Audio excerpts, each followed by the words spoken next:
वृक्ष में एक लोटा जल देते हैं, पानी देते हैं तो पूरा वृक्ष हरा भरा रहता है। उसी तरह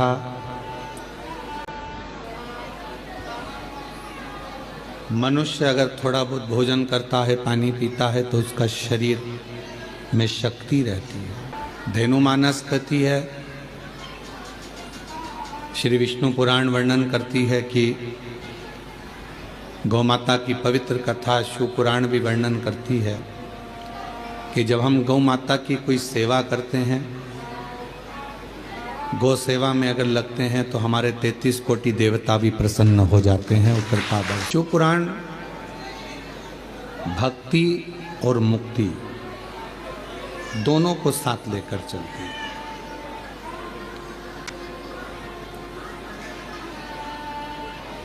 केवल शिव महापुराण की कथा मुक्ति ही नहीं देती, शिव महापुराण की कथा पहले भक्ति देती है और भक्ति के बाद मुक्ति देती है। क्योंकि बिना भक्ति के मुक्ति सहज नहीं। और मानव देह मिला है, मानव का शरीर मिला है तो पहले इस शरीर के माध्यम से भगवान की अविरल भक्ति करना जरूरी है। 500 के करीब में आपके धनौरा गांव के लोग आए हैं, 500, और 500 भक्त यहाँ आए। भले ये 500 जो आए हैं पहले किसी की शादी में गए होंगे, वहाँ पर बहुत सारा इनके लिए व्यवस्था मिली होगी, बफेट मिला होगा, सोने के लिए अच्छे गद्दे मिले होंगे, अच्छा रूम मिला होगा। पर कुबेरेश्वर धाम पर आकर यदि थोड़ी बहुत भी परेशानी आपको झेलना पड़ी हो तो खुश होना कि आने वाली जिंदगी में आप कभी परेशानी नहीं झेल पाओगे।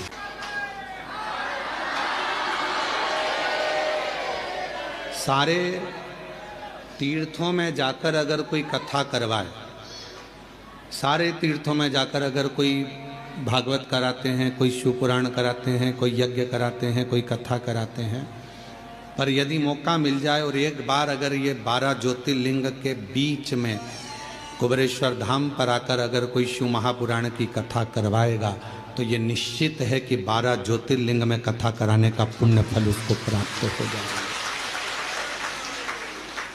भले आपके साथ 50 लोग आए, 100 लोग आए, 200 आए, 500 आए, पर शिव महापुराण की कथा जब आप यहाँ कराते हैं, यजमान बनते हैं, तो 12 ज्योतिर्लिंग का पुण्य आपके साथ लगेगा। और हम तो कहेंगे आपके मेहमानों को भी धन्यवाद है कि इन 500 मेहमान जो यहाँ आए हैं उनके मन में यह भाव तो आया कि हमें कुबेरेश्वर धाम जाकर कथा श्रवण करना है। कुबेरेश्वर बाबा का धाम कैलाश धाम जैसा है। यहाँ जहाँ देखोगे वहाँ बैठकर लोग कंकर शंकर की पूजन कर रहे हैं, आराधना कर रहे हैं, साधना कर रहे हैं। तीर्थों में घूमोगे तो आपको मालूम पड़ेगा कि केवल तुमने दर्शन किया, स्नान किया, पर कहीं ऐसा नज़ारा नहीं देखोगे कि पूरी रोडों पर, पूरी जगह पर बैठ बैठ कर लोग कंकर की पूजन कर रहे हैं शंकर के रूप में। वो नज़ारा केवल एक कुबेरेश्वर धाम पर मिलता है। ये किसी तीर्थ में नहीं मिलेगा, ये किसी घाट पर नहीं मिलेगा, ये किसी तट पर नहीं मिलेगा, ये किसी कुंड के किनारे नहीं मिलेगा, जो कुबेरेश्वर धाम पर मिलेगा।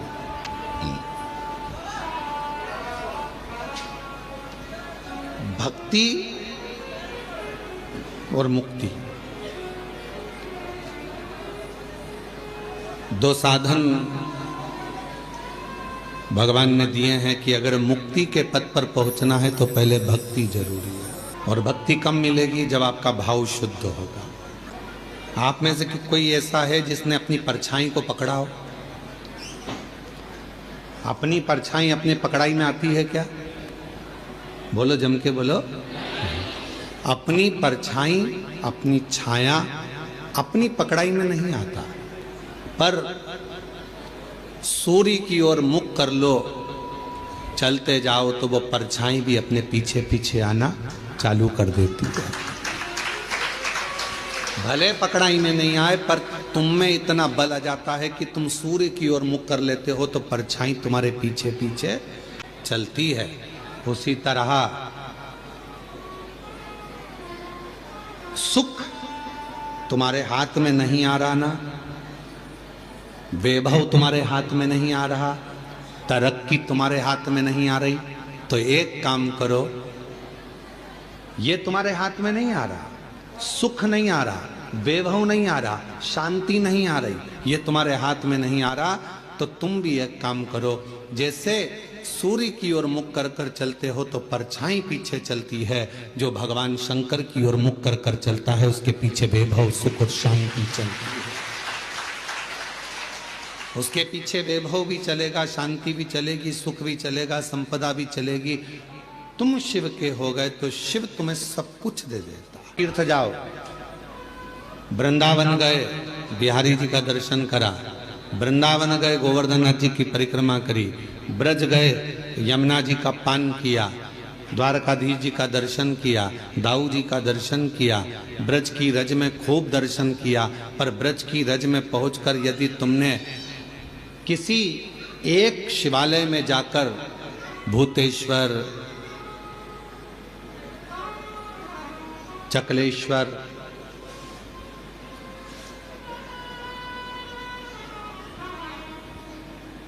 भगवान शिव के अनेक अनेक जो मंदिर हैं पूरे ब्रज में, किसी एक शिवालय में जाकर ब्रज गए, पर ब्रज में आपने सब दर्शन करे, पर शंकर के मंदिर में जाकर अगर एक लोटा जल नहीं चढ़ाया तो ब्रज की यात्रा भी पूर्ण नहीं मानी जाती।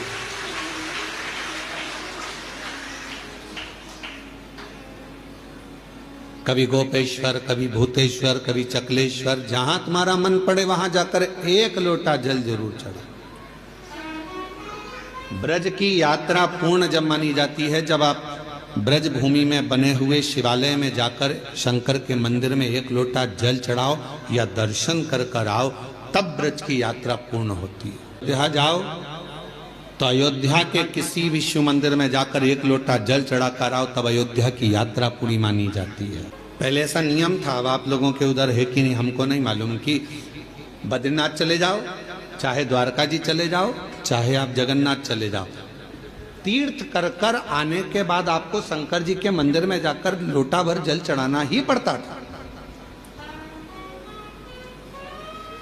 तब वो यात्रा सफल मानी जाती है। सफलता कब है? जब हम किसी भी तीर्थ से होकर आए और शिव के मंदिर में जाकर जल चढ़ाए। भगवान ब्रह्मा जी के ब्रह्मलोक में भी दरवाजे लगे हैं, द्वार लगे हैं, इंद्र लोक में भी द्वार लगे हैं, दरवाजे लगे हैं, गरुण वरुण नागलोक पितृलोक सब में दरवाजे लगे हैं। केवल एक भगवान शंकर का धाम कैलाश, केवल एक कैलाश जहां मेरे शिव बसते हैं वहां दरवाजा नहीं होता। क्यों? क्योंकि भगवान शंकर को मालूम है कि उसका भक्त उसको कभी भी पुकार सकता है, तो उसको दौड़ नहीं कर। आपसे पूछते हैं, एक उत्तर दीजिएगा। बेटा बहू अपने कमरे में है तो उनका कमरा वो दरवाजा लगाते हैं, बेटी अपने कमरे में है तो वो दरवाजा लगाती है, पर घर के बुजुर्ग माता पिता बूढ़े वो अपना दरवाजा कभी बंद कर कर नहीं सोते। सोते हैं क्या? बुजुर्ग माता पिता अपना दरवाजा लगा कर नहीं सोते, क्योंकि उनको मालूम है कब बेटा आवाज लगा दे, कब पोता आवाज लगा दे, कब नाती आवाज लगा दे, कब कोई बेटा बेटी आवाज लगा दे, कब दामाद आवाज लगा दे, तो हमको जाना पड़ेगा। उसी तरह मेरा शिव, मेरा शंकर, मेरा वो घरदानी, उसके दरवाजा नहीं है। उसको मालूम है कि जिंदगी में दुख कभी भी आ सकता है, और कोई दुख की घड़ी में एक लोटा जल लेकर शिव के मंदिर में जाएगा तो मुझे दौड़ कर आना। कई लोग कहते हैं शिव जी को इतने बजे तक जल चढ़ाना, इसके बाद मत चढ़ाना, इसके बाद चढ़ाना, इसके बाद मत चढ़ाना। परशु महापुराण तो ये कहती है कि वो बाप है, तुम बेटे हो। बेटा बेटी को कभी भी माँ बाप की जरूरत पड़ जाए, उससे मिलने का सबसे सुंदर तरीका है एक लोटा जल। जब दुख आए तो दौड़कर मंदिर चले जाओ, चढ़ाओ। अंदाजा लगाइए, अगर आप विचार करिए, मान लो अगर आप ये अंदाजा लगा कर बैठिए कि मंदिर में मान लो अगर कोई मना कर दे कि नहीं अभी दोपहर हो रही है हम जल नहीं चढ़ाने देंगे, अब शाम हो रही है हम जल चढ़ाने नहीं देंगे, अब रात्रि हो रही है हम जल नहीं चढ़ाने देंगे, और तुम्हारी बहुत बड़ी विपदा आकर खड़ी हो गई है, बहुत बड़ा टेंशन आकर खड़ा हो गया है, तो अपने घर में जो शंकर का शिवलिंग है उसको थाली में रखो, श्री शिवाय नमस्तुभ्यम कहकर अपना दुखड़ा उससे कहकर जल चढ़ा दो, वो स्वीकार कर लेगा। केवल सारे मंदिर घूम कर आ जाओ, चाहे काशी जाओ, उज्जैनी जाओ, ओमकार जाओ, चाहे तुम्हारी मर्जी पड़े केदार जाओ, सबके पट बंद हो जाते हैं। पर कंकर शंकर की भूमि पर हमारे बाबा ऐसे बैठे हैं कि लोग पूरी रात जल चढ़ाते हैं और बाबा से अपना विनय करते हैं पूरी रात। और आप लोगों में से कई लोगों ने तो रात को 1 बजे भी उठा होंगे तो देख रहे होंगे कि लोटा लेके खड़ी है। कोई रात को 2 बजे भी उठा होगा तो उसको लगा होगा कि अभी भी दिया लगा कर बैठी है। रात को 12 बजे से लेकर 4 बजे तक के बीच में अगर आप देखोगे तो कई महिलाएं, कई पुरुष, कई बच्चे, कई बेटियां, कई बेटे अपनी साधना में, शंकर की साधना करने 1 लोटा जल चढ़ाकर रात्रि में भी साधना में डूबे रहते हैं। ये वो भूमि है, यहाँ से व्यक्ति तेज लेकर जाता है। ये वो भूमि है जहां से व्यक्ति खाली झोली लेकर नहीं जाता, झोली भर कर जाता है। पर दोपहर में हम जल नहीं चढ़ाने देंगे, हम शाम को जल नहीं चढ़ाने देंगे, हम रात को जल नहीं चढ़ाने देंगे, हम दिन में जल नहीं चढ़ाने देंगे। मत चढ़ाओ, जहां का जैसा नियम है उसके अनुसार चलो। पर अपने घर में, अपने पिता के पास कोई नियम नहीं चलता। वो जब तुमको तकलीफ आ जाए, जब तुमको दुख आ जाए, जब तुम्हें कष्ट आ जाए, तब उसको याद करना, श्री शिवाय नमस्तुभ्यम। किसी दूसरे के दरवाजे पर जाकर याद मत करो। दुख आया और किसी ने कह दिया चलो मैं तुम्हें वहां लेकर जा रहा हूं, वहां दुख मिट जाएगा, चलो मैं वहां लेकर चलती हूं, वहां तकलीफ मिट जाएगी। ना ना ना, मेरा तो बाप मेरे घर में बैठा है, मेरा बाबा बैठा है, कुबेर भंडारी का नाम लूंगी, कुबेरेश्वर बाबा का नाम लूंगी, 1 लोटा जल चढ़ाऊंगी, श्री शिवाय नमस्तुभ्यम कहूंगी और मेरा दुख कट जाएगा, ये निश्चित है। कभी भी याद करो उसको। मौत का कोई समय होता है? जम के तो बोलो। मरने का समय है नहीं, मैं सुबह 4 बजे मरूंगी, मैं दिन के 2 बजे मरूंगा। मृत्यु का कोई समय निश्चित नहीं। बात पूछे हम आपसे, उत्तर दीजिएगा, थोड़ा सा जवाब दोगे आप लोग? बोलो तो जम के।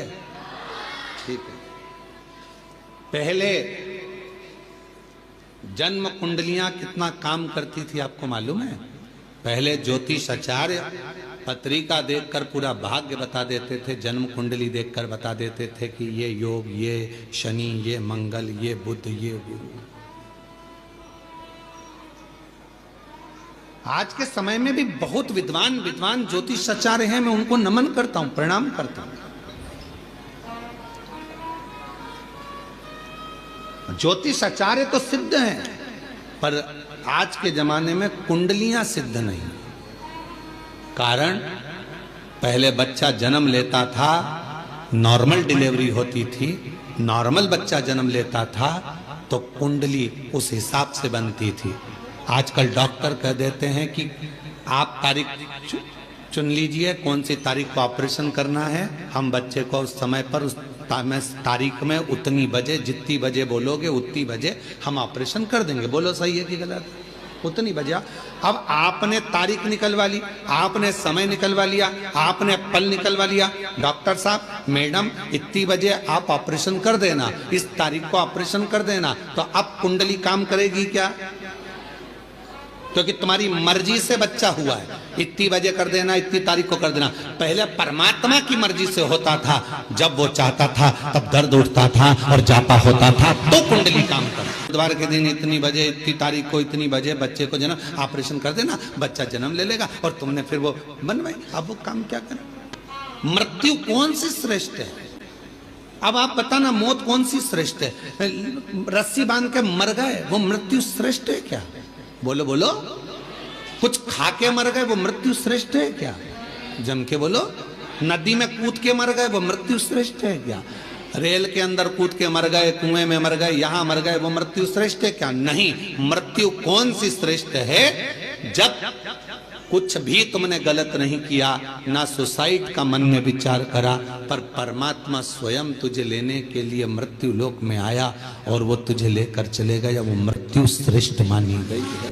तुम अपनी मर्जी से मर रहे हो, ट्रेन में बिना टिकट के चढ़ रहे हो और अंदर जाकर टीटी से लड़ रहे हो कि नहीं हम तो यहीं बैठेंगे। टीसी क्या करेगा? धक्के मार देगा, चलो बाथरूम के उधर जाओ, शौचालय के उधर जाओ, और शौचालय में फिर वहां जाके बैठ गए, बदबू अलग आ रही, तकलीफ अलग, इधर से मूंगफली वाला, इधर से सामान वाला, धक्का मुक्की, कोई पानी ढोल गया और तुम्हारा पूरी दरी गीली कर गया और तुम बार बार मुंह पे कपड़ा बांध कर बैठी हो। कितना कितना भोगना पड़ रहा है। क्यों? क्योंकि बिना टिकट के गई हो। जब तक वो तुम्हारा टिकट ना काटे तब तक मरने का प्लान मत बनाओ। बिना टिकट के जाओगे तो भोगना बहुत पड़ेगा, इतना भोगना पड़ेगा कि तुम भोगते हो। बिना टिकट के नहीं। कोई तुमसे कह दे मैं तो परेशान हो गया, मैं तो मर रहा हूं, मत मर भैया, बिना टिकट के जाएगा।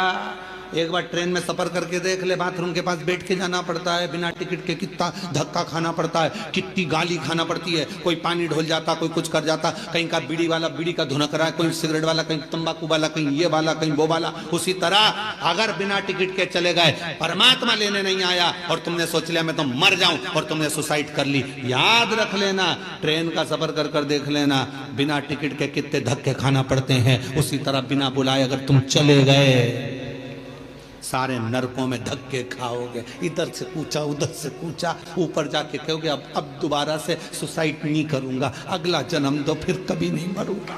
से पूछते हो बताओ शादी का मुहूर्त, बताओ जन्म का मुहूर्त, बताओ घर प्रवेश का मुहूर्त, बताओ सोना खरीदने का मुहूर्त, बताओ लक्ष्मी पूजन का मुहूर्त, बताओ दिवाली पूजन का मुहूर्त, पर कोई एक पैदा हुआ हो ऐसा संसार में जिसने महाराज जी से जाकर पूछा हो कि बताओ हमारे मरने का मुहूर्त, कौन सी घड़ी में मरूं मैं? वो तो तुम्हारा पुण्य और पाप देखा जाएगा, उसके अनुसार तुम्हारा प्राण छूट जाएगा। 21,600 श्वास जो तुम्हारे शरीर से रोज निकल रही है, कौन सी श्वास आखिरी होगी किसी को नहीं मालूम। इसलिए जैसे मरने का समय नहीं मालूम, मरने का मुहूर्त नहीं मालूम, मरने का दिन नहीं मालूम, मरने की तिथि नहीं मालूम, कब जाना पड़ जाए, उसी तरह शंकर भगवान के पूजन की कोई तिथि, कोई बार, कोई समय मत देखो, कोई समय मत देखो। शिव को जब भजोगे तब शिव तुम्हारे पास में होगा, शंकर तुम्हारे न। कोई समय शिव को पुकारने का नहीं है कि इस समय पर भगवान को पुकारोगे तो जल्दी आएगा।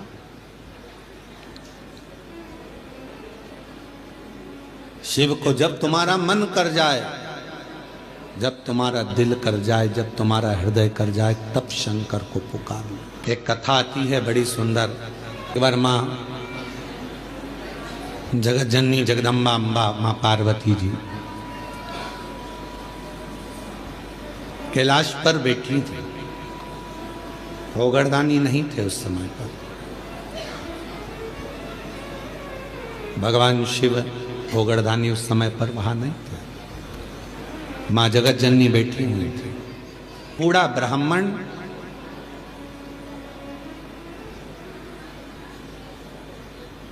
साधारण सी जिंदगी जीने वाला, बिल्कुल सहजता का जीवन जीने वाला,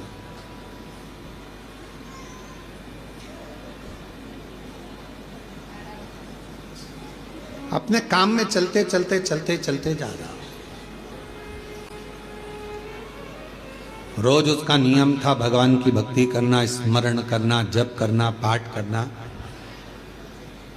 शाम का समय था, देख नहीं पाया, ध्यान गया नहीं और मालूम पड़े कि उसके चरण एक खड्डे में गिर गए और खड्डे में पड़ने से उसका पांव टूट गया, शरीर में चोट लग गई। उसके घर के लोगों ने उसको घर में ले जाकर सुला दिया। बहुत दिन तक वो घर में ही पड़ा रहा। घर में जगत जननी जगदम्बा अम्बा माँ पार्वती जी ने देखा कब से पड़ा हुआ है ये? कितने दिन से पड़ा हुआ है? शिव जी को इसका ध्यान नहीं है क्या?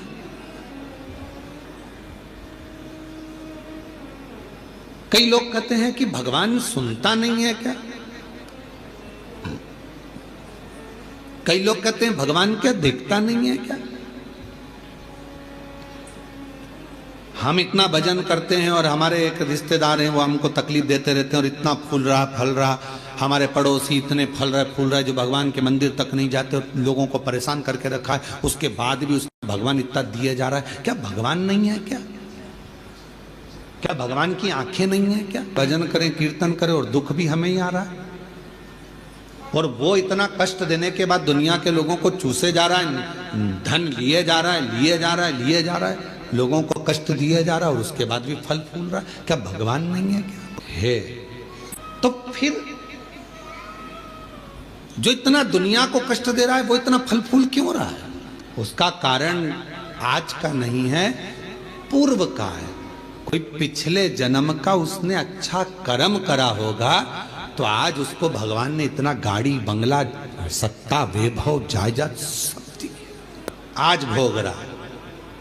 और आज आने के बाद अगर वो बेकार कर्म कर रहा है तो एक जन्म नहीं, ना जाने कितने जन्म भोगेगा।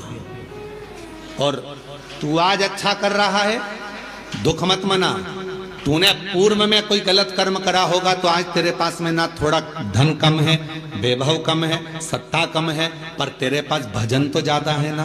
भजन तू कर रहा है, शिव की आराधना कर रहा है, साधना कर रहा है, कर ले, अगला जन्म सवर जाएगा तेरा, फिर तुझे कोई जन्म नहीं लेना पड़ेगा। आंखों में जल भर गया कि कितना साधारण ब्राह्मण है और इतना इतना तप करने वाला, इतना साधना करने वाला, पूजन करने वाला, पांव टूट गया, शरीर टूट गया और पड़ा हुआ है। शिव जी का ध्यान नहीं है क्या? थोड़ी देर बाद भगवान शंकर आ गए, पार्वती जी उनसे रूठ कर बैठ गए। क्यों? क्योंकि भक्तों की दशा नहीं देखी गई, भक्तों की दशा नहीं देखी गई, माता से रूठ कर बैठ गए।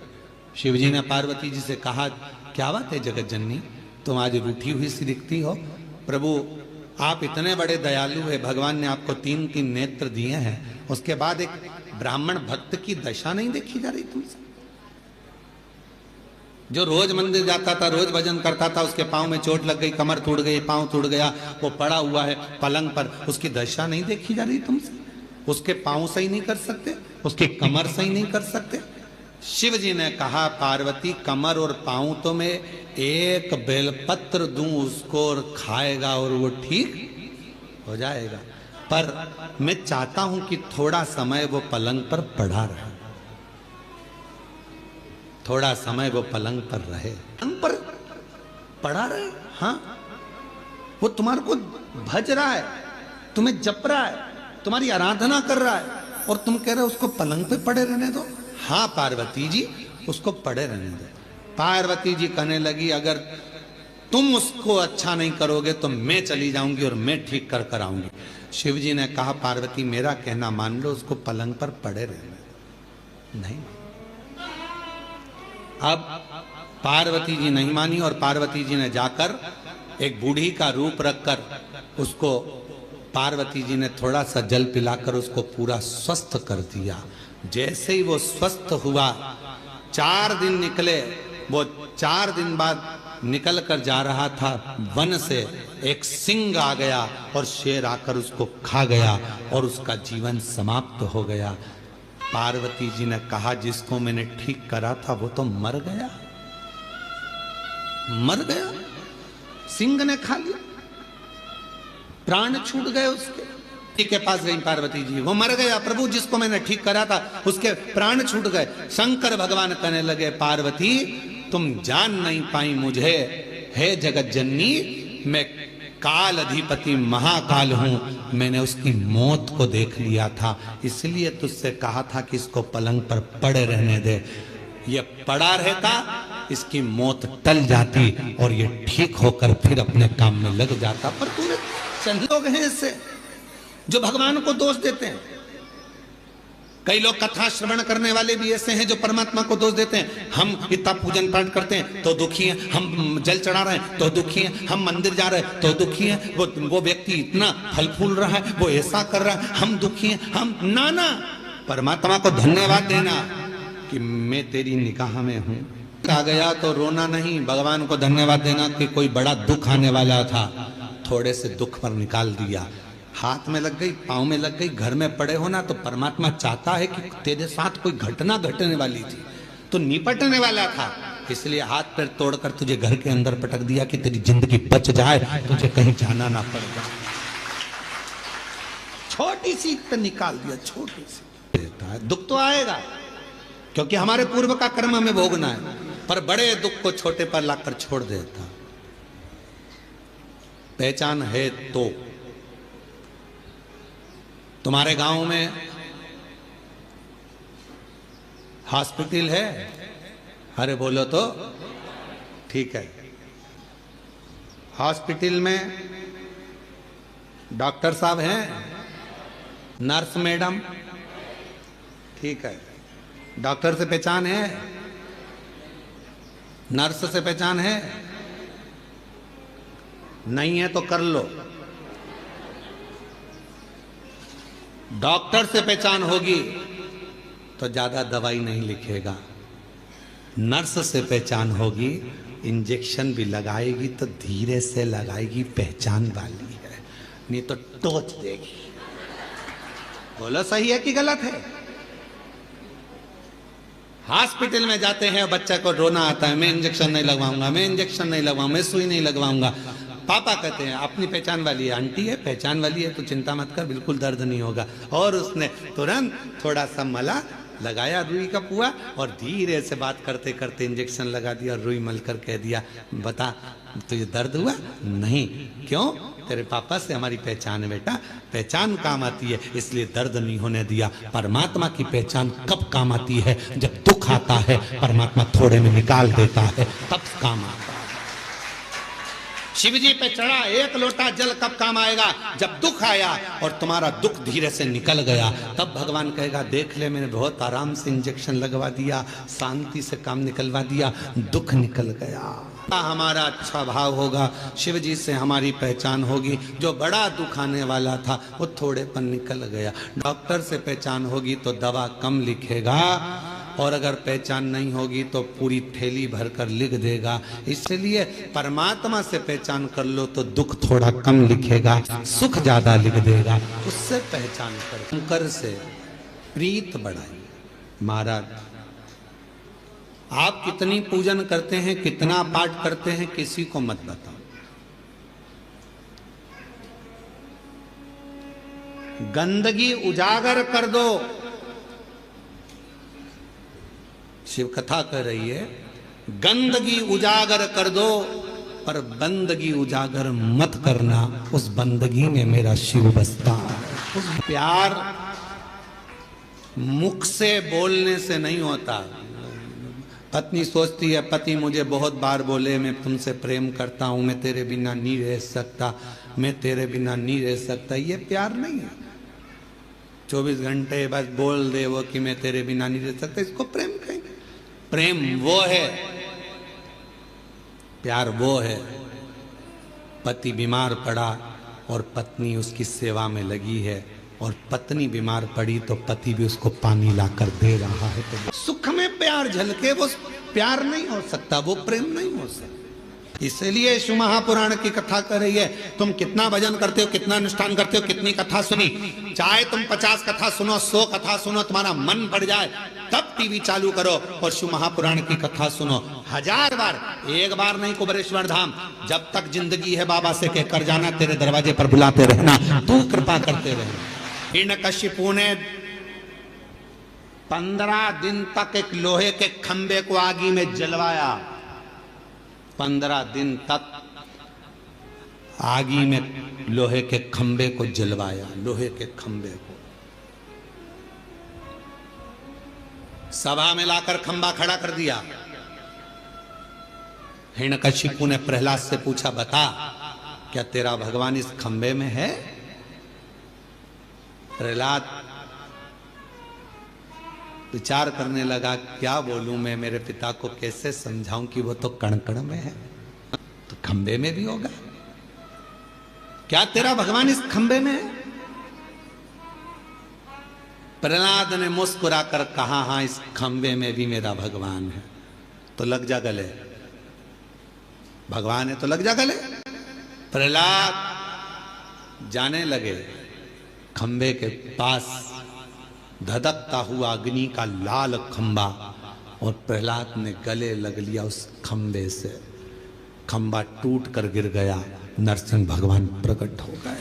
तुम दुख में जल रहे हो, तुम कष्ट में पड़े हुए हो, तुम तकलीफ में पड़े हुए हो, तुम्हें लग रहा है कि परमात्मा साथ क्यों नहीं दे रहा। भगवान कह रहा है तू मेरे अग्नि के खंबे के पास तक पहुंच गया है, डामाडोल मत होना, विश्वास मत छोड़ना।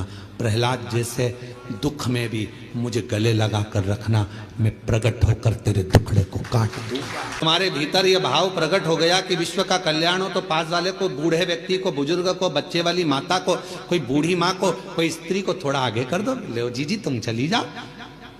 खाते समय अपना कल्याण हो, कमाते समय अपना कल्याण हो, झूठ बोलते समय अपना कल्याण हो, फिर विश्व का कल्याण कहां गया?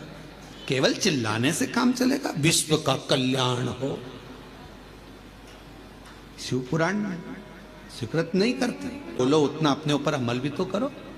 विश्व का कल्याण हो तो पहले आप अपने कल्याण की भावना छोड़ो, पहले विश्व कल्याण की भावना पकड़ो। आप दूसरे को भोजन कराइए, प्रेम से उसको जब भोजन कराओगे तो निश्चित है आखिरी में अगर कोई भोजन कराने वाला नहीं भी मिलेगा तुमको, तुम्हारे लिए, तो वो परमात्मा को आकर भोजन कराना पड़ेगा, कराएगा।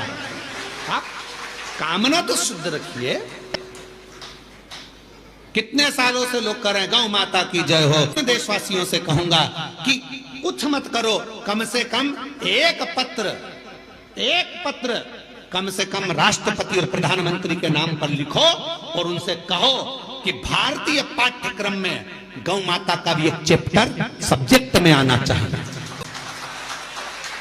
गाय का एक चैप्टर सब्जेक्ट में आए। पहले आते थे हमारे बचपन में गाय का निबंध आता था, अब धीरे धीरे गाय का निबंध खत्म कर दिया, गौ माता पर निबंध लिखवाना बंद कर दिया। लोगों ने अपना निबंध चालू कर दिया, इनका लिखो उनका लिखो, गाय का निबंध बंद कर दिया। कम से कम बच्चों को मालूम तो पड़ता था कि गाय के 2 आंख होती है, 2 सींग होते हैं, 4 थन होते हैं, गाय का दूध कितना पौष्टिक होता है, गाय माता चारा खाती है, कैसे भगवान उसके अंदर बसते हैं, ये उसको मालूम पड़ता था। बच्चे की छोटी सी लाइफ में उसे गौ माता के बारे में ज्ञान होता था। आज के जमाने में कुत्ते पर निबंध लिखाया जाता है और गाय को छोड़ दिया जाता है। लियाओ और गौशाला में बांध दो, पर वो गौशाला में बनती तो है, थोड़े समय के बाद उसी गाय का सेठ आता है, रोज शाम को गाय को गाली देकर छुड़ाकर अपशब्द कहकर ले जाता है, दूध निकालता है, फिर रोड पर छोड़ देता है। हमारी गाय क्यों पकड़ के ले गए, क्यों बांधी तुमने गौशाला में, क्यों ले जाकर धर दी गौशाला में? गौशालाएं तो खुली हैं गौ माता के लिए, रोड पर खड़ी हुई गायों को भी रखने को सारी गौशाला के मालिक तैयार हैं, सारी गौशाला में गायों को रखने को तैयार हैं। पर जब गाय अच्छी हो जाती है, स्वस्थ हो जाती हैं, उनके मालिक फिर आकर खड़े हो जाते हैं। हमारी गाय तो लड़ाई करते, झगड़ा करते, अपशब्द करते, ताना देते, गौशालाओं में उपद्रव मचाते। आपके पास देने के लिए तो थोड़ी सी स्माइल दे दीजिए, प्रसन्नता दे दीजिए। बहुत बड़ा दान है प्रसन्नता का भी दान। पार्वती जी ने शिव जी से कहा कि आपने उसको ठीक नहीं करा, मैंने कर दिया। शिव जी तो कुछ बोले नहीं। 4 दिन बाद वो ब्राह्मण जा रहा था वन से, शेर उसको खा गया, प्राण छूट गए। पार्वती जी को मालूम पड़ा कि वो मर गया। रोती हुई पार्वती जी शिव जी के पास पहुंची, प्रभु मैंने उसको बचाया था, वो मर गया। शंकर भगवान कह रहे हैं जब वो मेरे मंदिर आता था, पूजन करता था, आराधना करता था, साधना करता था, उसके बाद भी उसके पांव तोड़ दिए, खड्डे में गिर गया, कमर टूट गई, वो घर में पलंग पर पड़ा था, क्या मैं सही नहीं कर सकता था? सही करता, मैं थोड़ा धीरे धीरे करता। क्यों? क्योंकि उसके माथे पर जो काल मंडरा रहा था वो काल टल जाता। मेरा नाम महाकाल है, मैं किसी भी तरह अपने भक्त को बचाने का प्रयास करता। मैं अपने भक्त को बचाने का प्रयास करता हूं क्योंकि मैं महाकाल हूं। थोड़ा सा दुख दूंगा, तुम टेंशन मत लेना, मैं तुम्हारा पहचान वाला हूं। थोड़े धीरे से दुख को निकाल दूंगा, सुई धीरे से लगने दूंगा, और केवल इतनी सुई लगाने के बाद थोड़ी सी रुई भी रख दूंगा, हिलाते रहना, चिंता मत कर। दुख आया है, धीरे से भजन का रुई लगाओ, धीरे धीरे धीरे धीरे ठीक होता चले जाए। मेहमान जाते जाते बच्चों को कुछ देकर जाते हैं, उसी तरह बाबा भोलेनाथ भी विराम के दिवस में आप सबकी झोलियों में खूब खुशियां दें, यही बाबा से प्रार्थना। जहां जगह मिले वहां बैठकर बाबा को अपने मन का भाव कहिए। बहुत दूर दूर से आप लोग आए हैं। कथा का विराम दिवस है, जहां भी जगह मिले बैठकर बोलिएगा, साथ में बोलिएगा, बाबा को अपने मन का भाव कहिएगा, प्रार्थना करिएगा। ये कथा तो आज विराम हो जाएगी। शिव महापुराण की कथा वर्णन कर रहे हैं। माँ जगत जननी जगदम्बा अम्बा से भगवान शिव ने कहा कि पार्वती, यदि वो थोड़ा पलंग पर पड़ा रहता तो उसका काल टल जाता। मेरे महाकाल बाबा 3 कार्य बड़े विचित्र करते हैं। मेरा अवंतिका नरेश, मेरा कालों का काल महाकाल 3 कार्य बड़े विचित्र करते हैं। पहला, जो उसके दरवाजे पर आता है उसको कहीं भटकने नहीं देते। दूसरा, जो अवंतिकापुरी उज्जैनी में आता है मेरा महाकाल राजा, उसको अपना बना लेते हैं। और तीसरा, मेरे महाकाल राजा, मेरे महाकालेश्वर बाबा गलत सोच, गलत विचार, गलत दृष्टि, गलत भाव अपने भक्त के मन में कभी नहीं आने देते। ये महाकालेश्वर, ये उज्जैनी अवंतिका नरेश।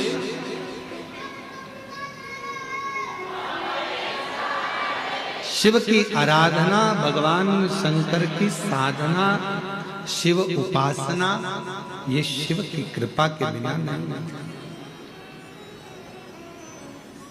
शिव की कृपा के बिना मिल ही नहीं सकते। जरूरी नहीं है कि सारे रिश्ते खून के बने, कुछ रिश्ते ऐसे होते हैं जो मित्रता के भाव में बनते हैं। तो परमात्मा भी कहता है कि तुझे खून के रिश्ते में जोड़ना था पर नहीं जोड़ पाया, इसलिए तुझे इस मित्रता के रिश्ते में जोड़ दिया। प्रेम के रिश्ते तो अपना रिश्ता होने के बाद भी भगवान शिव कहीं ना कहीं द्रोह उत्पन्न हो जाता है किसी। शंकर भगवान के नेत्र बंद थे, बंद नेत्रों से कश्रु गिर गया, जिससे एक बालक ने जन्म लिया जिसका नाम अंधका।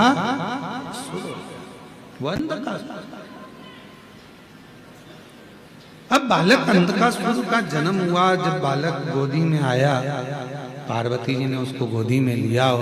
गोदी में लेकर माँ पार्वती जी कहने लगी, ये आपके द्वारा निर्मित है, ये आपका पुत्र है। शिव जी कह रहे हैं मेरा पुत्र नहीं है, इसको तू समुद्र में फेंक दे। नेत्र बंद करने के बाद प्रकट हुआ, नेत्र को बंद करने के बाद ये जन्मा, इसको तू समुद्र में फेंक दे। पार्वती मैया उसको समुद्र में नहीं डालती, शिव जी उनको समझाते।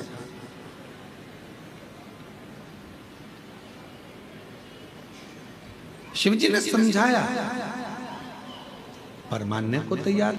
आखिरी में माँ जगत जननी भगवान शंकर का कहना मानी भी और उस बालक को, अंधकासुर को पुत्र जैसा स्नेह कर कर ये मेरा बेटा है, ये मेरा पुत्र है, ये मेरा पुत्र है भाव रखकर उस बेटे को, उस अंधकासुर, उस बालक को समुद्र में डाल डाला।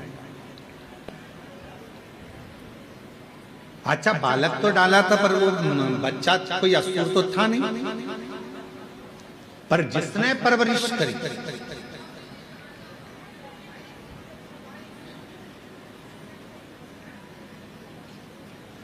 हिरण्याक्ष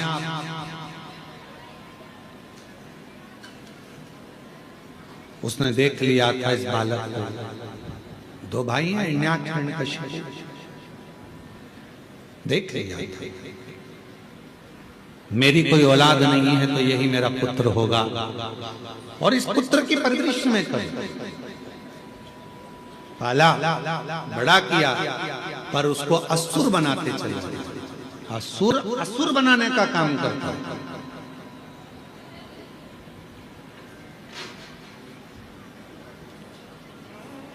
बहुत ध्यान देने वाला विषय है, थोड़ा सा ध्यान से सुनिएगा। कितने भी मित्र बनाओ, कितने भी दोस्त बनाओ, मना नहीं है, पर अपनी जिंदगी में एक मित्र ऐसा होना चाहिए जो शिव की आराधना करता हो, शिव की उपासना करता हो। अपनी लाइफ में, अपनी जिंदगी में एक मित्र ऐसा हो जो शंकर की आराधना करता हो, शिवालय तक तुमको लेकर जाए, शिव महापुराण की कथा तक तुमको लेकर जाए, शिव की भक्ति में तुमको लेकर जाए। चाहे फिर वो आपकी माता, चाहे फिर वो आपका पिता, चाहे आपकी बहन, चाहे आपका भाई, कोई जीवन के जितने दुख हैं, जितने कष्ट हैं, जितनी तकलीफ है, सब काट सब। हम जानते हैं कि हमारे दुख का जिम्मेदार कोई दूसरा नहीं है, हमारे दुख का जिम्मेदार हम स्वयं। सुंदर शिव महापुराण वर्णन कर रहा है। अंधकासुर को जो मिला, जो बताया गया उसके अनुसार अंधकासुर असुर बनता चला। अच्छे व्यक्ति की संगति, अच्छे व्यक्ति का संगत, अच्छे व्यक्ति का सत्संग आपको और हमको अच्छे मार्ग की ओर लेकर जाता कर रहा है। शिव तत्व कर रहा है। संगत अच्छी हो, अंधकासुर को संगत अच्छी नहीं, असुर बन गए।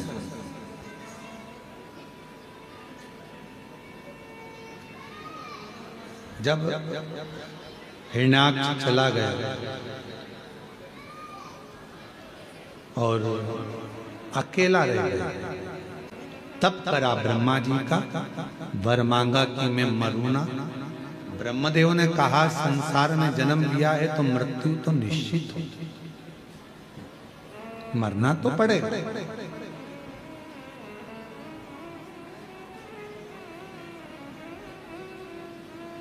दुनिया में ऐसा कोई जन्म नहीं लिया जिसकी मृत्यु नहीं हुई, सबको मरना।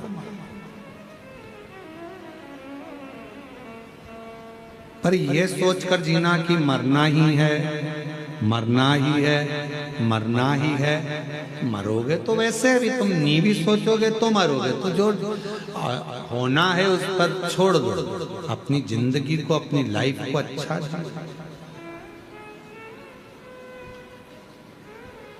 खूब मेहनत कर कर, खूब परिश्रम कर कर, खूब अच्छा कार्य कर कर, खूब आगे बढ़कर जियो।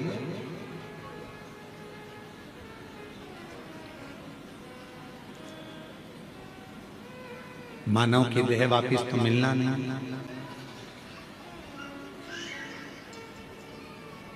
अगला जन्म कौन सा मिलेगा ये किसको मालूम। कहने वाले कह देते हैं कि ऐसा करोगे तो ये जन्म मिलेगा, वैसा करोगे तो वो जन्म मिलेगा। जो बता रहे हैं उनसे पूछ के आओ, तुम ऊपर जाकर देख के आए। जो मर गए वो आकर नहीं बताते कि हम कौन से जन्म में। जो बता रहे हैं वो जाके नहीं आए। अच्छा कर्म करते, डरना मरना किसी से नहीं, कर्म अच्छा कर। क्यों? क्योंकि कर्म का भोग तो परमात्मा को भी भोगना पड़ता है। भगवान राम जी ने छुपकर बाण मारा था बाली को, वो बाली द्वापर में जरा नाम का व्याघ्र बनकर आया और भगवान कृष्ण के पांव में बाण मारा। माता जानकी जी ने एक चिड़िया को कैद में रखा था, तो मां जानकी जी को भी कैद में रहना पड़ा। किसी से नहीं डरना, मत डरो। वेद पुराण से नहीं डरना, मत डरो। धर्मशास्त्र से नहीं डरना, मत डरो। घर के बड़ों से नहीं डरना, मत डरो। भगवान से नहीं डरना, मत डरो। गुरु से नहीं डरना, मत डरो। पर अपने कर्म से जरूर डरना। कर्म का भोग तो परमात्मा को भी भोगना पड़ता। कर्म करोगे वैसा फल भोगना पड़ेगा। कर्म का फल तो भोगना ही पड़ेगा। मनुष्य हो, गंधर्व हो, पशु हो, जीव हो, जंतु हो, जलचर हो, थलचर हो, वायुचर हो, सबको भोगो। अच्छा कर जाओगे जिंदगी में तो अच्छा प्राप्त भी हो जाएगा। एक कथा आती है,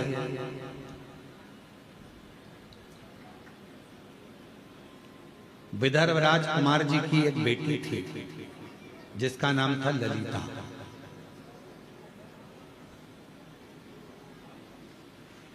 विदर्भ राज की एक बेटी थी जिसका नाम था ललिता। चारुधर्मा नाम के राजा के साथ उसका विवाह हुआ। चारुधर्मा की 100 पत्नी थी, 100 पत्नी। अब उन 100 पत्नियों में चारुधर्मा सबसे ज्यादा प्रेम अगर किसी से करता था तो वो ललिता से करता था। ललिता को इतना प्रेम करता था कि वो 99 रानियां देखकर आश्चर्य करती थी। ललिता से पूछती थी कि तूने पूर्व में कोई अच्छा कर्म करा है जो राजा तुझे प्रेम करता है?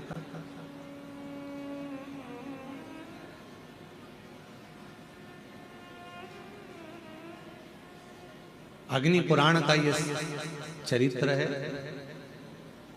और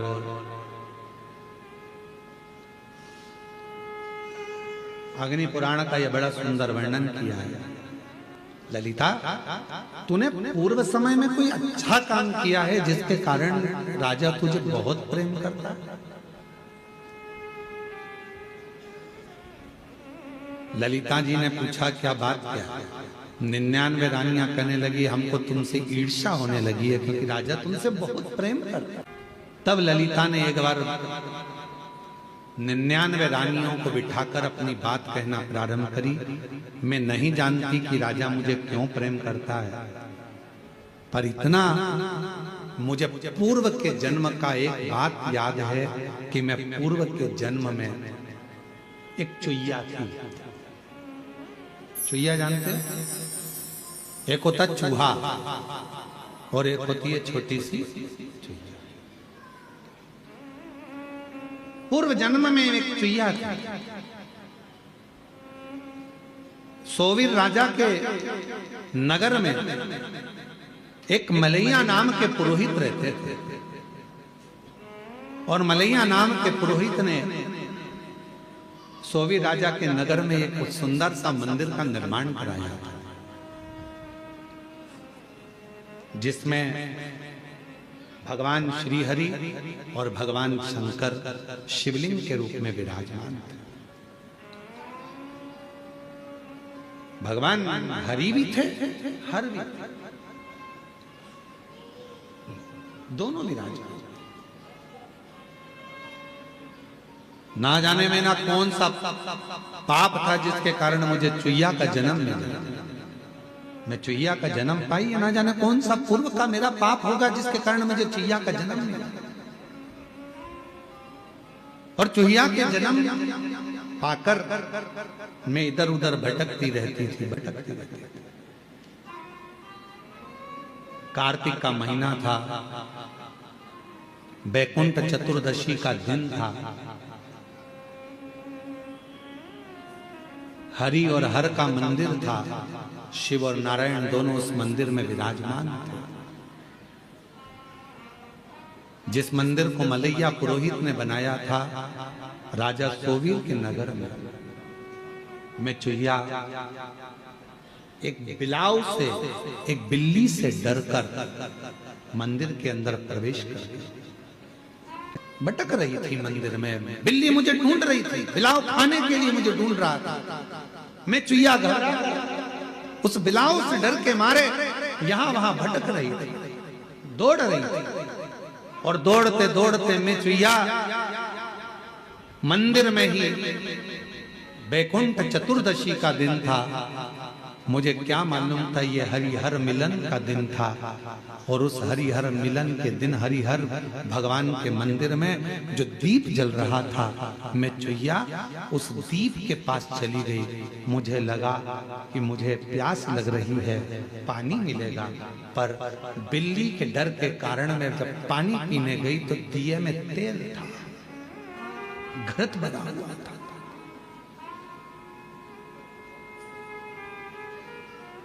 मेरे मुख लगने से पहले तो दिया बुझने की कतार पर था, पर मेरा मुख जैसे ही उस दिए की बाती को लगा, बाती थोड़ी सी आगे बढ़ गई और दिया अच्छे से जलने लगा।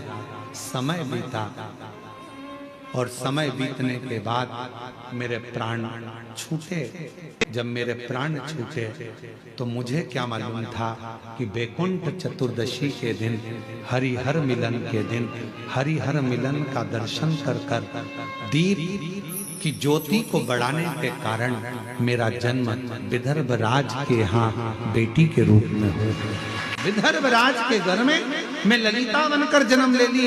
ये जितने भी सावन के महीने की शिवरात्रि, पार्थिव शिवलिंग पूजन, बीच बीच में जो उत्सव होते हैं, पहले के लोगों को यह कुछ मालूम नहीं था, दबा हुआ था। हरिहर मिलन लोगों को स्मरण में नहीं आता था, हो जाता था, मालूम नहीं पड़ता था कि बैकुंठ चतुर्दशी के दिन हरिहर मिलन होता है। अब लोगों के ध्यान में आ गया हरिहर मिलन की कितनी महत्वता है, हरिहर मिलन के दर्शन की कितनी महत्वता है, हरिहर मिलन का आनंद करने की कितनी महत्वता है, लोगों को अब ज्ञात है।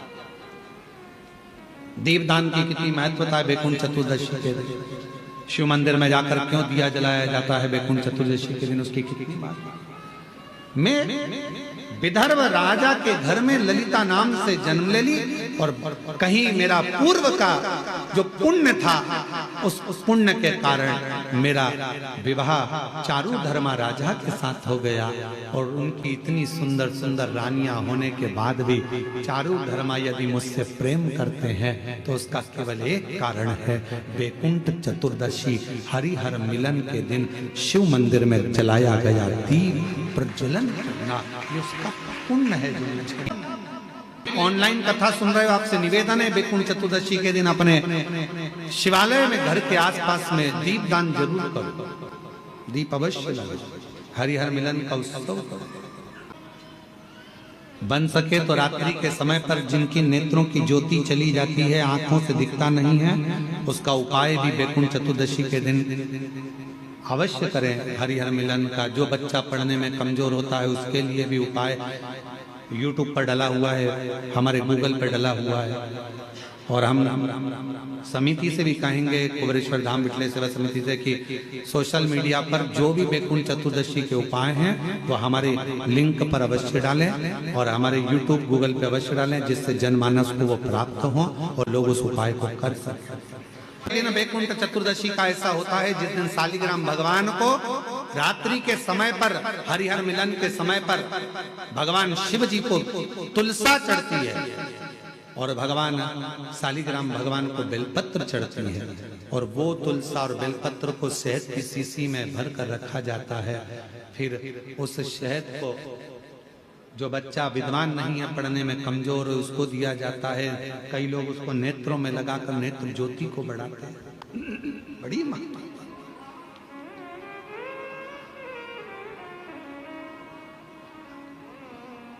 हरिहर मिलन की महत्वता का वर्णन शिव शंकर अपने पूर्व कर्म का भोग मनुष्य को भोगना ही पड़ता है। ये शिव पुराण कर रही है। अच्छा कर्म करा, चुईया का जन्म पाया, चुईया का जन्म पाकर भी अच्छा काम कर दिया। दिए में जल पीने के लिए गई थी और उससे उसके मुख से बत्ती बढ़ गई, दिया और तेज प्रज्वलित हो गया। उसका पुण्य ये मिला कि विदर्भ राज के घर में ललिता बनकर जन्म ली, बेटी बनकर राजा के घर में विवाह हो गया, राजा के घर में भी श्रेष्ठ रानी बन गई। ये पूर्व का कोई सुख होता है जो हमको मिला। साधुवाद ना जाने कौन सा पुण्य आपने अपनी जिंदगी में करा होगा, जो कार्तिक के महीने में गोपाष्टमी के दिन आज आपको यहाँ शिव महापुराण की कथा सुनना, गौ माता का दर्शन करना, दान करना, पुण्य करना, अन्नकूट महाप्रसाद को ग्रहण करना, अन्नकूट का दर्शन करना, ये सब आपको मिल रहा है। कितने शिव भक्त अन्नकूट प्रसाद के लिए कोई चावल लेकर आया, कोई गेहूं लेकर आया, कोई ने भेंट दान करा, कोई ने ऑनलाइन दान करा, सबने अन्नकूट है, बाबा का अन्नकूट है, आज बाबा का अन्नकूट सबने अपने हिसाब से दिया।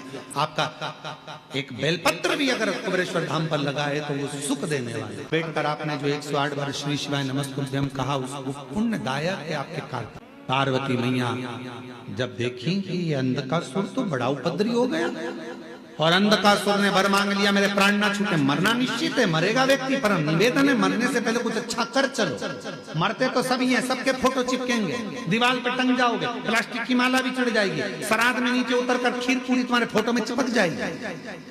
ये तो सब कुछ होना है, सबके साथ होना है, पर मरने से पहले कोई अच्छा कर्म कर चलो। कुछ अच्छा बाबा ने अगर अच्छा शरीर दिया है, थोड़ा सा धन दिया है, सत्कर्म कर चलो। जैसे दामोदर प्रसाद जी ने अपनी जिंदगी में ये शिव पुराण की कथा करी। छत्तीसगढ़ से, धनौरा से 500 लोगों को लेकर कुबेरेश्वर बाबा की धरा पर आकर ये पवित्र शिव महापुराण की कथा का आयोजन कराकर दिव्य कथा का लाभ, ये जीवन का आनंद है, सुख है। अंधकासुर ने जब देखा ब्रह्मा जी ने वर नहीं दिया ऐसा, तो भगवान से कहा कि मैं मरूं, जिस दिन मैं अपनी माता को गलत दृष्टि से देखूं उस दिन मेरे प्राण। ठीक है, अंधकासुर को नहीं मालूम था कि मेरी माता भी है, वो तो समझ रहा था मेरी कोई माँ ही नहीं। माता पार्वती को अंधकासुर ने गलत दृष्टि से देख लिया था, तो शिवजी ने काल भैरव को प्रकट किया और अंधकासुर के प्राणों को हर लिया। अंधकासुर चले गए। वरीय महादेव के पवित्र चरित्र का 12 ज्योतिर्लिंगों का वर्णन किया। चंद्र का काया का रोग, चंद्रदेव के काया के रोग को शिव जी ने समाप्त किया। केवल एक देवादिदेव महादेव ऐसे हैं जो किसी को दुखी नहीं देख सकते, क्योंकि मृत्यु लोक के देव हैं शिव। इस पृथ्वी लोक का अगर कोई देव है तो वो देवादिदेव महादेव है। कहीं पर भी कैसे भी उसको पुकार लो, वो तुम्हारे सामने आ जाता, किसी भी रूप में पुकार आए। महाराज आगे वर्णन आया, श्री सैलम पर षडानंद कार्तिक को रिझाने के लिए शिव पार्वती जी गए और मल्लिकार्जुन के रूप में विराजमान। फिर वर्णन है, दूषण नाम के राक्षस का संहार करने के लिए भगवान महाकाल बनकर प्रकट हुए। विंध्य पर्वत को दर्शन दिया तो ओंकारेश्वर बनकर प्रकट हो गए। नर नारायण को दर्शन देने के लिए केदारनाथ बन गए। कुंभकर्ण के बेटे भीम का संहार करा तो भीमा शंकर हो गए। मनु शत्रुपा को दर्शन देने के लिए काशी विश्वनाथ हो गए। गौतम बाबा पर गौ हत्या का दोष लगा तो ब्रह्मा विष्णु महेश तीनों लिंग स्वरूप में प्रकट हो गए, त्र्यंबकनाथ हो गए। रावण शिवलिंग को लेकर जा रहा था, भूमि पर रख दिया, उठ नहीं पाए तो बाबा वेद्यनाथ बन गए। बाबा वेद्यनाथ नाम पड़ गया। दारुक नाम के राक्षस का संहार करा, नागेश्वर बन गए। राम जी द्वारा स्थापित होकर रामेश्वर बन गए। और सुधर्म नाम के ब्राह्मण की धर्म पत्नी भूष्मा के बेटे को जीवित कर दिया तो कृष्णेश्वर नाथ बन गया। कृष्णेश्वर जैसे ही कथा श्रवण करी, बिंदु प्रेत योनि से छूट गया, देव योनि को प्राप्त हो गया। चंचुला शिवजी से प्रार्थना करती है कि मुझे अखंड सौभाग्यवती बनाकर अपने पति के लोक में भेज दो। शिवजी ने वचन दे दिया, जो नारी शिव महापुराण की कथा को श्रवण करती है, जो स्त्री जो पुरुष भगवान शंकर की पवित्र कथा को श्रवण करते हैं, जिस कामना से सुनेंगे, शिव कहते हैं कली काल में मैं उनकी वो कामना पूर्ण जरूर करूंगा निश्चित। भगवान शंकर कहते हैं तुमरुका जी, जब घोर कलयुग चल रहा होगा, उस घोर कलयुग में संसार के मनुष्य को शिव महापुराण की कथा तरण और तारण होगी। जिस भाव से सुनेंगे, धन संपदा वैभव संतान सुख नौकरी व्यापार व्यवसाय सब में सुख देने वाली होगी, आरोग्यता प्रदान करने वाली होगी। जो शिव महापुराण के पंडाल में जाकर बैठकर कथा का तत्व ग्रहण करेगा, भूमि को नमन करेगा, जिस कामना से आएगा, शिव कहते हैं उसके दरवाजे पर पहुंचकर मैं उसकी कामना पूर्ण कर दूंगा। चंचुला खंड सौभाग्य धारण कर पति लोक को चली गई। भगवान शिव जी ने अपने मस्तक के बेलपत्र उठाकर शिव पोथी को समर्पित करा। शिव महापुराण की पोथी भगवान देवाधिदेव महादेव ने मस्तक ली। तुमरुका जी की यह पवित्र कथा चंचुला देवी के माध्यम से, ईश्वर गौरा जी के माध्यम से श्रवण करी। ये पवित्र कथा भाव से आनंद से यहाँ श्री दामोदर प्रसाद साहू जी परिवार, साहू परिवार धनोरा गांव छत्तीसगढ़ से आकर इन्होंने ये कथा का तत्व श्रवण करवाया। ऑनलाइन आप लोगों ने अपने घरों में रहकर ये कथा को श्रवण करा। मैं बहुत बहुत साधुवाद देता हूँ सभी को जिन्होंने इस पवित्र कथा का यजमान पद ग्रहण करा। जो कथा श्रवण करे, बाबा देवाधिदेव महादेव आप सबकी झोलियां खुशियों से भर दे, सबके दुख समाप्त कर दे। शिव की करुणा आप सब पर। यह पवित्र कथा विराम ले रही है।